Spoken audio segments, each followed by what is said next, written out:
آج کی ہمارے لیے تلاوت رومیو کا خط اس کا 2 باب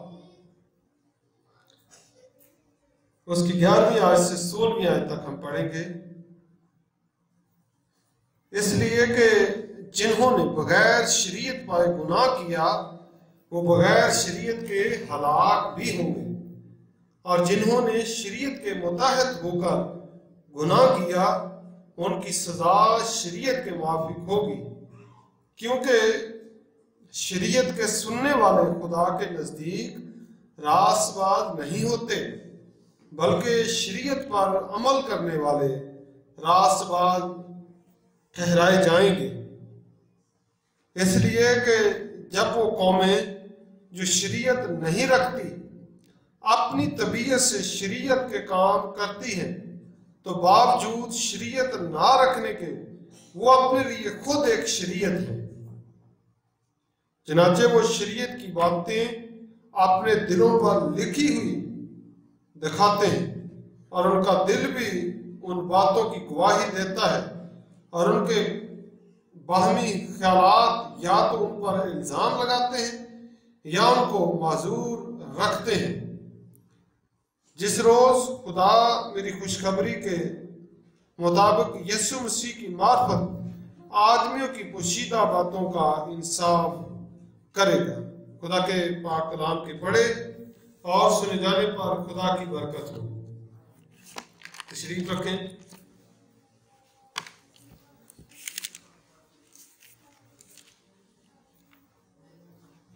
خداوند یسوع مسیح کے پاک اور مبارک نام میں آپ سب کی سلامتی ہو۔ خدا کا شکر ادا کرتے ہیں جس نے ہمیں یہ آج موقع دیا تاکہ ہم خدا کے پاک کلام کو سیکھ سکیں۔ انسان ہوتے ہوئے ہمیشہ ہمیں اس بات کی ضرورت رہتی ہے کہ ہمیں سکھایا جائے، ہماری رہنمائی کی جائے، کیونکہ ہمیں ہمیشہ ہدایت اور رہنمائی کی ضرورت رہتی ہے۔ آپ جانتے ہیں کہ ہم پچھلے چند دنوں سے یا چند ہفتوں سے کتاب مقدس میں سے رومیو کے خط کا مطالعہ کر رہے ہیں، اور رومیو کے خط کا جو خاص مقصد ہے وہ گناہ گاروں کو ان کی گناہ آلودہ فطرت دکھانے کا کام ہے۔ رومیو کے خط کو جب بھی کسی نے پڑھا، اس رومیو کے خط نے لوگوں کی زندگیوں کو تبدیل کیا۔ رومیو کا خط ایماندار کی کھوئی ہوئی حالت، اگر کوئی شخص ایمان لے آتا ہے اور اس کے بعد بھٹک جاتا ہے تو رومیو کے خط کا یہ کام ہے کہ یہ ایماندار کی کھوئی ہوئی حالت انسان پر ظاہر کرتا ہے۔ رومیو کے خط کا یہ خاص کام ہے کہ یہ گناہ گار کو قائل کرتا ہے کہ وہ توبہ کے لیے تیار ہو۔ اس لیے ہم نے پچھلے چند دنوں میں یہ سیکھا کہ جب انسان گناہ میں گرتا ہے تو یہ ناپسندیدہ حالت ہے، اور انسان ناپسندیدہ روح کے حوالے کر دیا جاتا ہے۔ جب انسان ناپسندیدہ روح کے حوالے کر دیا جاتا ہے تو پھر نالائق حرکتیں کرتا ہے۔ جب انسان نالائق حرکتیں کرتا ہے تو اس سے پہچان ہو جاتی ہے کہ وہ خدا سے جدا ہو چکا ہے۔ آپ جو والدین ہیں یہ جانتے ہیں کہ آپ کے بچے اکثر جب چھوٹے ہوتے ہیں تو والدین سے ڈرتے ہیں، اور کوئی بھی برا کام والدین کی موجودگی میں نہیں کرتے، تب برا کام کرتے ہیں جب والدین سے دور ہوتے ہیں۔ جب ہم کوئی غلط کام کرتے ہیں اس کا یہ ثبوت ہوتا ہے کہ ہم خدا کے قریب نہیں ہیں۔ جو لوگ خدا کے قریب رہتے ہیں وہ ہر وقت خدا کو دیکھتے ہیں۔ زبور نویس کہتا ہے کہ میں ہمیشہ خداوند کو اپنے سامنے رکھتا ہوں۔ مقدس یوسف جو پرانے عہد نامہ میں تھا اس کے بارے میں لکھا ہوا ہے کہ جب پوتی فور کی بیوی نے اس کو گناہ کے لیے اکسایا، گناہ کے لیے قائل کرنے کی کوشش کی، تو اس نے جواب دیا کہ میں کیوں خدا کی نظر میں اتنی بڑی بدی کروں۔ اس کے سامنے کون تھا؟ خدا تھا۔ جب میرے اور آپ کے سامنے خدا ہوتا ہے اس وقت ہم گناہ میں نہیں گرتے۔ جب ہم اندھے ہو جاتے ہیں، روحانی طور پر ہماری بینائی جاتی رہتی ہے، ہمیں خدا کا پتہ نہیں رہتا، اس وقت ہم گناہ میں گر جاتے ہیں۔ اس لیے یاد رکھیں، ایماندار ہمیشہ خدا کو اپنے سامنے رکھتے ہیں اور وہ یہ یاد رکھتے ہیں کہ اگر ہم گناہ میں گر گئے تو پھر ہمارے لیے کیا ہو سکتا ہے۔ میں ایک چھوٹی سی یہاں پر آپ کو مثال سناؤں گا یا ایک واقعہ سناؤں گا۔ ایک نوجوان تھا، وہ ایک عبادت خانہ میں تھا اور عبادت خانہ میں رات کے وقت ایک آزمائش اس پر آئی اور اس نے، پرانے دور کی بات ہے، دیوا یا موم بتی جلائی ہوئی تھی۔ جب بھی گناہ کی خواہش اس پر غلبہ پانے لگتی وہ اپنی انگلی کو اس موم بتی سے جلاتا۔ اب کوئی اور شخص بھی اس عبادت خانے میں موجود تھا، وہ ساری رات اس کا یہ کام دیکھتا رہا۔ یہ بار بار شخص اپنے ہاتھ کو کیوں جلاتا ہے؟ جب دن نکلا تو اس دوسرے شخص نے اس سے پوچھا کہ بھئی آپ ساری رات اپنی انگلی کو موم بتی پر کیوں جلاتے تھے؟ اس نے جواب دیا کہ میں اس لیے یہ کرتا تھا تاکہ جب میری گناہ کرنے کی جو فطرت ہے، گناہ کرنے کی جو میری حالت ہے، وہ مجھ پر زور پکڑتی تھی، غلبہ پانے لگتی تھی، تو مجھے جو جہنم کی آگ ہے اس کا خوف نظر آتا تھا۔ کتاب مقدس میں کیا لکھا کہ سب جھوٹوں کا حصہ آگ اور گندک سے جلنے والی جھیل میں ہوگا۔ ایک لمبی لسٹ ہے، مگر بزدلوں، بے ایمانوں، گھناونے لوگوں، خونیوں، حرام کاروں، بت پرستوں، جادوگروں، اور پھر آخر میں لکھا کہ سب جھوٹوں کا حصہ آگ اور گندک سے جلنے والی جھیل میں ہوگا۔ تو اس شخص نے جواب دیا کہ میں اپنی انگلی کو اس لیے جلاتا تھا کہ مجھے یہ یاد رہے کہ اگر یہ تھوڑی سی آگ میرے جسم کو اتنی اذیت پہنچا رہی ہے تو جب جہنم میں پھینکا جاؤں گا اپنے گناہوں سمیت تو پھر میرے ساتھ کیا سلوک ہوگا۔ جو لوگ خدا سے واقف ہیں وہ ہمیشہ گناہ سے دور رہتے ہیں۔ کتاب مقدس میں مقدس پالوس رسول کہتا ہے کہ میں اپنے بدن کو مارتا کوٹتا، میں اپنے بدن کو مارتا کوٹتا اور اسے قابو میں رکھتا ہوں۔ بدن جو ہوتا ہے یہ بے لگام گھوڑوں کی مانند ہے۔ ہماری خواہشیں، ہماری جبلت، ہماری نیچر، ہماری سرشت میں گناہ ہے، اور وہ گناہ جب تک ہم جیتے ہیں ہمارا پیچھا کرتا رہتا ہے، اور وہ گناہ ہمیں فنائی کی حالت تک، ہلاکت کی حالت تک لے کر جاتا ہے۔ اس لیے یاد رکھیں کہ مرنے سے پہلے گناہوں کو ترک کر دیں، نہیں تو گناہ ہمیں تباہ و برباد کر دے گا۔ آج جو حوالہ میری اور آپ کی رہنمائی کے لیے تلاوت کیا گیا ہے، اس میں آج ہم سیکھیں گے، اس لیے کہ جنہوں نے بغیر شریعت پائے گناہ کیا وہ بغیر شریعت کے ہلاک بھی ہوں گے۔ جنہوں نے بغیر شریعت پائے گناہ کیا وہ بغیر شریعت کے ہلاک بھی ہوں گے۔ لفظ شریعت کا کیا مطلب ہے؟ شریعت کا مطلب الہی قانون ہے۔ شریعت کا کیا مطلب ہے؟ الہی قانون۔ جب میں آپ سے کچھ سوال کرتا ہوں تو آپ جواب دیا کریں تاکہ مجھے پتا ہو کہ آپ ہوش میں بیٹھے ہوئے ہیں، اور جو کوئی سو گیا اس کو کھڑا نہیں کرنا، میں نے اس کے ساتھ والے کو کھڑا کرنا، اپنے ساتھی کو ذرا ہلا کے رکھنا کہ کوئی سوئے نہ۔ شریعت کا کیا مطلب میں نے بتایا؟ الہی قانون۔ الہی قانون سے مراد وہ قانون جو خدا نے بنایا ہے، اور خدا نے تمام انسانوں کو زندگی گزارنے کے لیے ایک قانون دیا ہے تاکہ کوئی بھی شخص کسی کا حق طلب نہ کرے، کوئی بھی شخص کسی کے ساتھ زیادتی نہ کرے،